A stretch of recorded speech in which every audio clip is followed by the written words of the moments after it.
Amén, Señor, amén. Sean todos bienvenidos a la casa esta tarde. Les invito a tomar su lugar. Vamos a meditar la palabra del Señor. Una de las bienaventuranzas muy hermosas que nos hablan de la pureza, la importancia de ser puros de corazón. El tema de esta tarde es puro de corazón. Vamos a meditar en la palabra. Le invito a abrir su Biblia en Mateo capítulo 5. Jesús compartiendo el sermón del monte, las bienaventuranzas. En el capítulo 5 de Mateo, versículo 8, Jesús dice estas palabras: bienaventurados los limpios de corazón, porque ellos verán a Dios. Bienaventurados los de limpio corazón, porque ellos verán a Dios. Existen hoy dos tipos de religión en este mundo, solamente dos. Uno de ellos es la religión del logro humano, que es la creencia, mis hermanos, de que uno se gana su propio camino. Es la creencia que de alguna manera nosotros, por nosotros mismos, podemos hacernos aceptables ante Dios. Es la creencia que hay algo bueno que podemos hacer, hay reglas que podemos seguir, hay rituales que podemos observar, algo que nos pueda hacer o estar bien ante los ojos de Dios. Pero existe otro tipo de religión, que es la religión del logro divino, que dice: yo no puedo hacer nada, Dios lo hace todo por mí en Cristo. Es a través de Jesucristo que Dios hace todo por mí. Ahora, toda religión que existe en este mundo cabe en una de estas dos categorías. Pero yo quisiera advertirle y recordarle esta tarde que la religión del logro humano es la mentira de Satanás, porque nosotros no podemos ganar nuestro propio camino. La palabra es muy clara de cómo nosotros podemos ver al Señor, cómo podemos acercarnos al Señor. El salmista nos habla en el Salmo 24 de el hombre, el deseo del hombre de acercarse a Dios. Y ya se le pregunta en el versículo 3, ¿quién subirá al monte de Jehová? ¿Y quién estará en su lugar santo? Luego dice así: el limpio de manos y puro de corazón, el que no ha elevado su alma a cosas vanas, ni jurado con engaño, él recibirá bendición de Jehová y justicia del Dios de salvación. Entonces, el salmista está haciendo la pregunta: ¿cómo puede uno ser digno de estar o entrar en la presencia de Dios? ¿Cómo somos dignos? ¿Cómo podemos nosotros estar en la presencia de Dios? Y David lo responde en el Salmo 51, nos da la respuesta. Dice: crea en mí, oh Dios, ¿un qué? Un corazón limpio y renueva un espíritu recto dentro de mí. Ahí está la respuesta. ¿Cómo puede una persona ser digna de entrar en la presencia de Dios? Crea en mí, oh Dios, un corazón limpio y renueva un espíritu recto dentro de mí. Ahora, David sabía dos cosas. Primeramente, David sabía que sin un corazón limpio no había posibilidad de poder ver a Dios. Y la segunda cosa es que esto no era algo que él podía hacer por sí mismo. Y nosotros debemos entender que cuando Jesús habla la bienaventuranza, que se revela una vez más en el versículo 8, cuando dice: bienaventurado del limpio corazón, porque ellos verán a Dios, él está contestando la pregunta que está en la mente de cada persona. Y esta bienaventuranza toca la realidad espiritual de las personas. Los judíos vivían bajo una fe legalista represiva. Dios les dio los 10 mandamientos, pero los líderes religiosos, los fariseos, habían convertido los 10 mandamientos en un complejo conjunto de 600 leyes que era una carga que nadie podía cumplir. Entonces, si guardar completamente la ley era lo que era requerido para entrar en el reino del cielo, entonces cualquier persona honesta sabiera o conociera, entendiera que no pudieran hacerlo. Es difícil, es imposible hacerlo. Entonces, la gente estaba buscando no solamente un salvador político, estaban buscando un redentor, alguien que pudiera aliviar la incesante carga de pecado y de la culpa. En Lucas capítulo 10, versículo 25, dice así: y he aquí un intérprete de la ley se levantó y dijo para probarle: Maestro, ¿haciendo qué cosa heredaré la vida eterna? ¿Haciendo qué cosa heredaré la vida eterna? La pregunta en la mente de cada persona: ¿qué es el estándar? ¿Cuál es la norma? ¿A qué punto tengo que llegar?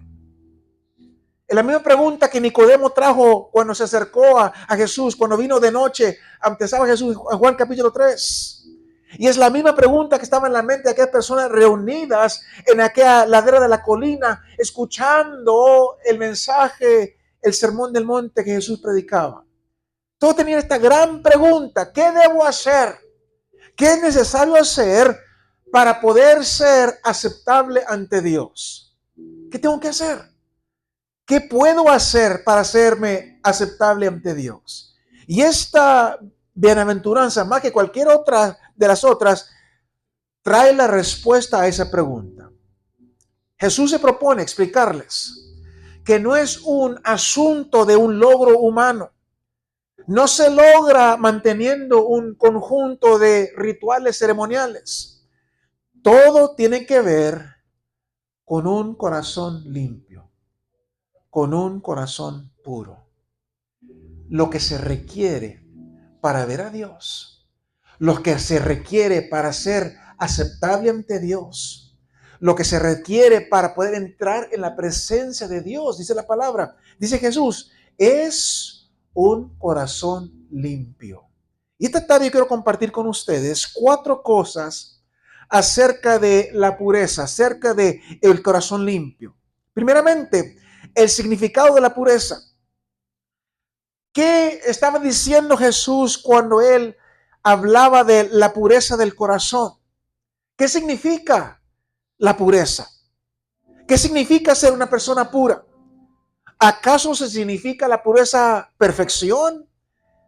Y si es así, si la palabra pureza significa perfección, entonces todos nosotros tenemos un gran problema. Porque ninguno de nosotros tenemos un corazón perfecto. Ninguno de nosotros. Nadie tiene un corazón perfecto. La palabra pureza traducida tiene 2 significados básicos. Primeramente, hacer puro mediante limpieza. Segundo, sin mezclar ni diluir. 2 significados de la palabra pureza. Hacer puro mediante limpieza y segundo, sin mezclar y diluir. Entonces, primeramente, los puros son aquellos que han sido limpiados, Los puros de corazón, son aquellas personas que han venido a Jesucristo reconociendo su pecado, han recibido el perdón y a través de la sangre de Jesucristo han sido limpiados de sus pecados. Esas son las personas puras de corazón.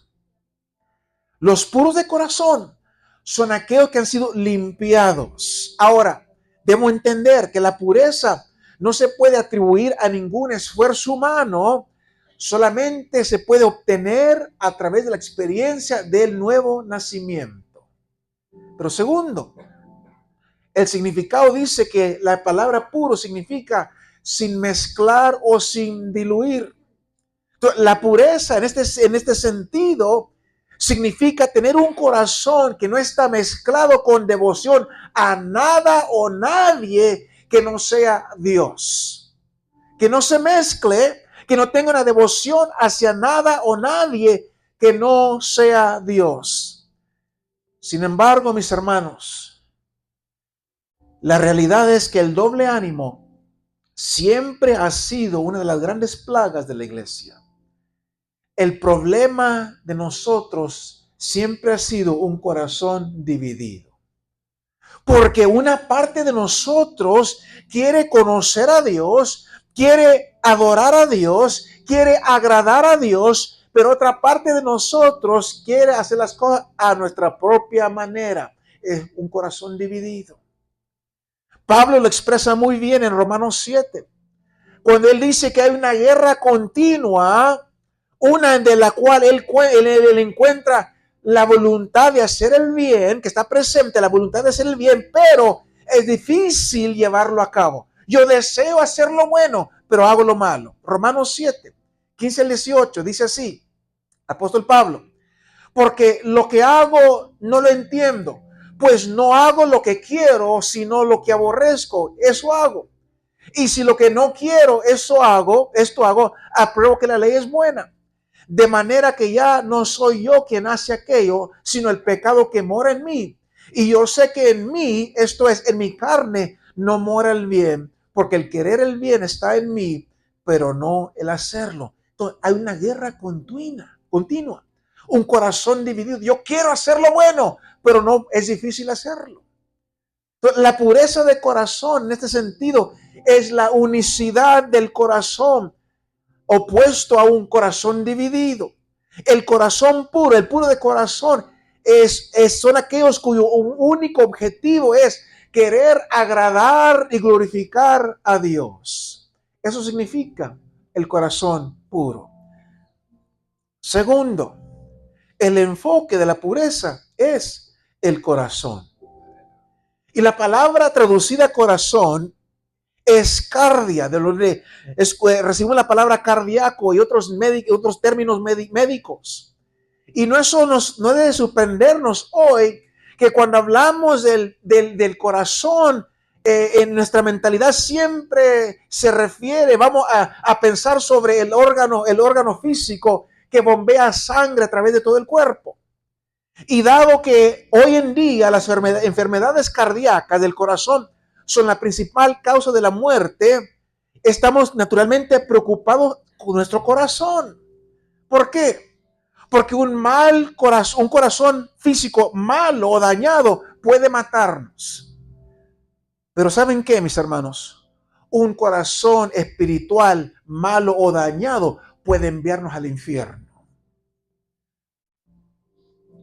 En el términos bíblicos, en el contexto bíblico, el corazón tiene una perspectiva mucho más amplia. Porque cuando la Biblia habla del corazón, lo menciona en tres diferentes connotaciones. Nos habla de las emociones humanas, el intelecto humano, la voluntad humana. Esto es a lo que se refiere la palabra corazón en términos bíblicos.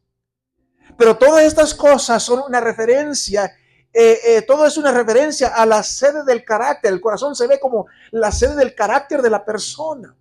Por eso el Proverbios capítulo 4, versículo 23 dice así: sobre toda cosa guardada, guarda tu corazón. ¿Por qué? Porque de él mana la vida. Ahí está la sede del carácter. Nuestro corazón humano es y siempre ha sido la fuente de todos nuestros problemas. Déjeme repetirlo. Nuestro corazón humano es y siempre ha sido la fuente de todos nuestros problemas. Y en verdad, o de hecho, el corazón humano no ha cambiado para mejor desde que el pecado entró en el jardín de Edén. Para el tiempo de Noé, las cosas habían degradado tanto hasta el punto que Dios dijo de la maldad del hombre que era tan grande. Génesis capítulo 6, versículo 5, dijo Dios: todo designio de los pensamientos del corazón de ellos era de continuo solamente el mal. Entonces, el problema ha sido siempre el corazón. Tenemos que entender esto. El corazón siempre ha sido el problema de nosotros como humanos. Siglos después, el profeta del Antiguo Testamento, Jeremías, nos advirtió, Jeremías 17:9, engañoso es el corazón más que todas las cosas y perverso, ¿quién lo conocerá? Engañoso es el corazón más que todas las cosas, perverso. Jesucristo mismo dijo en Mateo 15, 18, 19, pero lo que sale de la boca, del corazón sale, y esto contamina al hombre. Porque del corazón salen los malos pensamientos, los homicidios, los adulterios, las fornicaciones, los hurtos, los falsos testimonios, las blasfemias. Todo sale del corazón. Y Jesús dijo, el contraste se encuentra en el corazón, en la naturaleza del corazón de la persona. Lucas 6:45 dice así, el hombre bueno del buen tesoro de su corazón saca lo bueno. Y el hombre malo, ¿de dónde saca lo malo? Del tesoro de su corazón saca lo malo, porque de la abundancia del corazón habla la boca. Entonces, estos versículos recalcan la verdad que el corazón es el centro de la vida espiritual. El corazón es el centro de la vida espiritual. La pregunta entonces que demanda nuestra atención es esta. ¿Se podrá cambiar el corazón? ¿Es posible cambiar el corazón? Si Dios, Jesús mismo dice que el corazón es malo, ¿se podrá cambiar el corazón? Y la respuesta es sí. Vamos ahora rumbo al camino a la pureza. Si nosotros queremos tener pureza de corazón, la pureza que Dios, del corazón que Dios quiere que nosotros tengamos, primeramente, tenemos que admitir nuestra impureza, entender que no somos personas puras, reconocer y admitir la impureza de nuestro corazón. Dios busca un corazón cambiado. Dios busca un corazón transformado. ¿Pero cómo? Dice Proverbios 20, versículo 9. ¿Quién podrá decir, yo he limpiado mi corazón, limpio estoy de mi pecado? La respuesta es nadie. Nadie puede decir eso. Y cuando uno admite nuestra necesidad, surge la pregunta, ¿y ahora qué? Ahora, después de admitir que yo entiendo que soy una persona impura, ¿qué tengo que hacer? ¿Cómo puedo lograr esto? Y la respuesta es que realmente por nosotros mismos está fuera de nuestro alcance. No hay nada que nosotros mismos podamos hacer para limpiar nuestro corazón. Entonces, ¿qué debemos hacer? Solamente hay una respuesta. Y la respuesta es arrojarnos sobre la gracia de Dios y pedir que Él haga algo que solamente Él puede hacer. Nosotros no podemos hacerlo. Él tiene que limpiar nuestro corazón. Nosotros no podemos limpiar nuestro corazón. Él tiene que limpiar nuestro corazón. Pero admitir que solamente Dios puede hacer nuestro corazón puro no significa entonces adoptar una actitud pasiva. No podemos decir, bueno, si solamente Dios lo puede hacer, entonces que Dios lo haga. Yo quiero hacer un punto esta tarde entre la pureza posicional y la pureza práctica. Pues cuando nosotros nos arrepentimos de nuestro pecado, cuando nosotros aceptamos a Jesucristo como Señor y Salvador de nuestra vida, oramos y pedimos a Dios el perdón, ahí obtuvimos lo que se llama pureza posicional.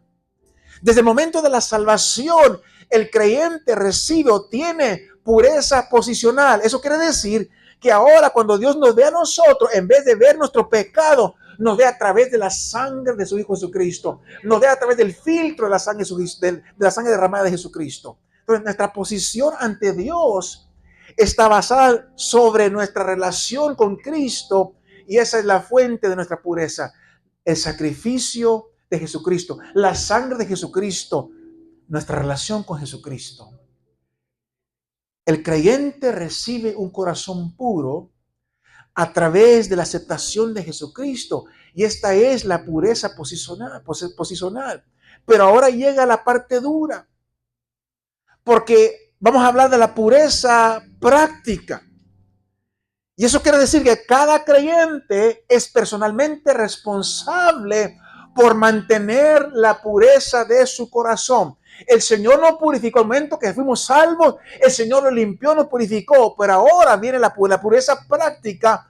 Nuestra responsabilidad como creyentes ahora es mantener limpio o puro nuestro corazón. Pablo, escribiendo a la iglesia en Corinto, dice de esta manera, 2 Corintios 7, versículo 1. Limpiémonos de toda contaminación de carne y de espíritu, perfeccionando la santidad en el temor de Dios. ¿Quién lo va a hacer? Nosotros. La responsabilidad es nuestra de limpiarnos de toda contaminación de carne y de espíritu. El Señor ya nos purificó en el momento de salvación. Tenemos purificación posicional, Pero ahora la pureza, la purificación práctica es nosotros limpiarnos de toda contaminación de carne y de espíritu, perfeccionando la santidad en el temor de Dios. Entonces, es importante orar por la pureza. Orar, que el Señor nos limpie. David sabía o conocía qué tan impuro era su corazón cuando él pensaba atrás en su vida sobre sus errores, sobre sus pecados. Y después de haber confesado a Dios, él ora en Salmo 51, versículo 10, y dice así: crea en mí, oh Dios, que un corazón limpio y renueva un espíritu recto dentro de mí. Después de haber confesado su pecado, después de haber sido perdonado, dice ahora clamando: Señor, crea en mí, oh Dios, un corazón limpio. Está orando que el Señor lo purifique. Está orando que el Señor lo limpie. Aún después de recibir la salvación, sigue orando. Señor, sigue limpiándome, sigue purificándome, oh Señor. Es importante, mis hermanos, orar por la pureza. Que el Señor nos santifique, nos purifique cada día. Segundo, es importante aplicar la palabra de Dios diariamente. Mira lo que dice Salmo 119, versículo 9. Dice: ¿con qué limpiará el joven su camino? ¿Con qué? Con guardar tu palabra. ¿Con qué limpiamos nuestro camino?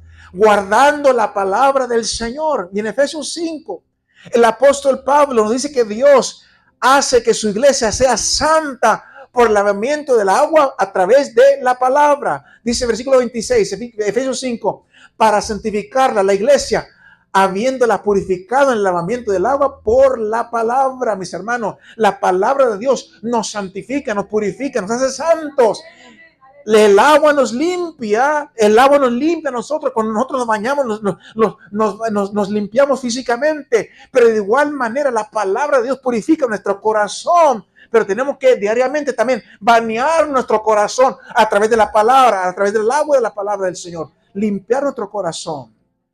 Si usted se baña en la Biblia, por decirlo así, si usted se baña con la palabra diariamente, usted va a tener un corazón puro, un corazón limpio.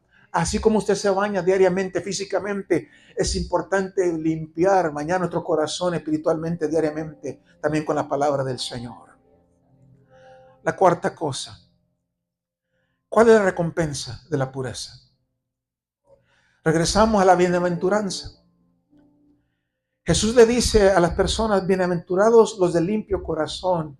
Y aquí está la recompensa, porque ellos verán a Dios. Ellos verán a Dios. ¿Cómo vemos a Dios? ¿Cómo vemos a Dios? Vemos a Dios ahora. Hay un sinnúmero de maneras que el creyente es capaz en el presente de ver un cumplimiento parcial de la promesa de ver a Dios. Podemos ver a Dios actuar por nosotros. Esta tarde damos testimonio. Dios se movió para defender. Entonces podemos ver a Dios, tal vez no físicamente, pero espiritualmente podemos ver a Dios. Ahora mismo podemos ver a Dios. Vemos a Dios también en su creación. El primer capítulo de Romanos, el apóstol Pablo dice que la dureza del corazón del hombre se revela en su falta de voluntad por reconocer que Dios se revela en su obra de creación. Romanos 1, versículos 18 al 21. Dice: porque la ira de Dios se revela desde el cielo contra toda impiedad e injusticia de los hombres que detienen con injusticia la verdad. Porque lo que de Dios se conoce les es manifiesto, pues Dios se lo manifestó. Porque las cosas invisibles de Él, su eterno poder y deidad, se hacen claramente visibles desde la creación del mundo, siendo entendidas por medio de las cosas hechas, de modo que no tienen excusa. Porque pues habiendo conocido a Dios, no le glorificaron como Dios, ni le dieron gracias, sino que se envanecieron en sus razonamientos y su necio corazón fue entenebrecido. Falta de reconocer la revelación de Dios en su creación. El salmista dice en el Salmo 19, versículo 1, los cielos cuentan la gloria de Dios. Solamente tenemos que abrir nuestros ojos para ver a Dios en su creación. El firmamento anuncia la obra de sus manos. También podemos ver a Dios en nuestras circunstancias. Cuando vemos la historia del mundo, podemos ver cómo Dios ha obrado a través de la historia del mundo. Pero cuando vemos a Dios también obrar en nuestra vida cotidiana, nuestra vida diaria, cuando vemos hacia atrás en nuestra vida, podemos ver cómo Dios se ha movido. Dios ha hecho tantas cosas y maravillas en nuestra vida propia.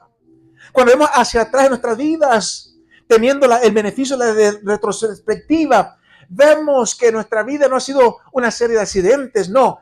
Para el Hijo de Dios, la vida es una serie de citas divinas. Dios tiene un propósito en todas las cosas. Dios tiene un propósito. Podemos ver a Dios en nuestras circunstancias.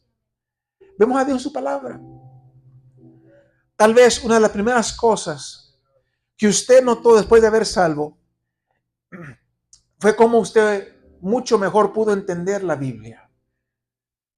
Usted comenzó a leer la palabra después de recibir a Jesucristo como Señor y Salvador, que viene a morar el Espíritu Santo en nosotros, como que se nos abren los ojos, podemos ver a Dios en la palabra. Y Pablo recuerda a los creyentes que la verdad de la palabra de Dios se discierne espiritualmente. Dice en 1 Corintios capítulo 2 versículo 14, pero el hombre natural no percibe las cosas que son del Espíritu de Dios, porque para él son locura y no las puede entender, pero se han de discernir espiritualmente. Y nosotros, después de recibir la salvación, el Espíritu Santo nos da la capacidad de ver a Dios en su palabra. Y vemos más de Dios. Esta es una promesa que continuamente se cumple en el presente.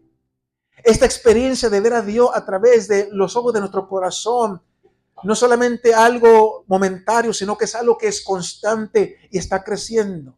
Dice el apóstol Pablo escribe en 2 Corintios capítulo 3 versículo 18, por tanto nosotros todos, mirando a cara descubierta como un espejo la gloria del Señor, somos transformados de gloria en gloria en la misma imagen como por el Espíritu del Señor.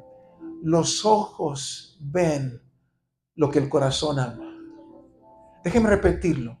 Los ojos ven lo que el corazón ama. Y si el corazón ama a Dios, entonces los ojos verán a Dios obrando. De la manera que otras personas tal vez no lo ven, veremos a Dios obrando.